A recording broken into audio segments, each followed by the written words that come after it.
شیطان کا ایک چوتھا جال بھی ہے، اس نے بڑی تیاریاں کر کے رکھی ہوئی کہ قیامت کی صبح تک اگر مجھے زندگی دی گئی ہے، مہلت عمر دی گئی ہے، انظرنی الی یوم یبعثون، اس نے قسم کھا کے کہا لأغوینہم اجمعین، میں سب کو گمراہ کر دوں گا، میرے پاس ایسے ایسے چال، ایسے ایسے جال ہیں، پھنسا دوں گا کسی نہ کسی جال میں، بڑے بڑے مولویوں کو پھنسا دوں گا، ان کے آگے سے بھی آؤں گا، پیچھے سے بھی آؤں گا، دائیں سے بھی آؤں گا، بائیں سے بھی آؤں گا، ولا تجد اکثرهم شاکرین ثم لآتینہم من بین ایدیہم ومن خلفہم وعن ایمانہم وعن شمائلہم، سیدھے راستے پر چلنے والوں کے راستے میں بیٹھ جاؤں گا، لأقعدن، ضرور بالضرور بیٹھوں گا، اور اس سیدھے راستے سے ہٹا دوں گا، ان پر کوئی نہ کوئی سا جال پھینکوں گا۔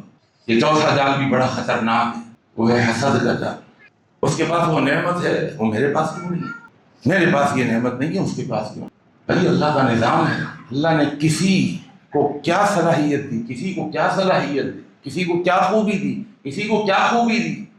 اللہ نے کسی کو کسی خوبی کے اندر بہتر بنایا اور اسی کو کسی دوسری خوبی کے اندر کمتر بنایا۔ اللہ نے سب کو برابر نہیں رکھا۔ اللہ کی تقسیم پر راضی نہیں ہو تم، اللہ کی تقسیم ہے یہ۔ آج گھر گھر کے اندر، خاندانوں کے اندر حسد کی بیماری بڑھ چکی ہے، اور حسد کا شر خاندانوں کو تباہ کر رہا ہے۔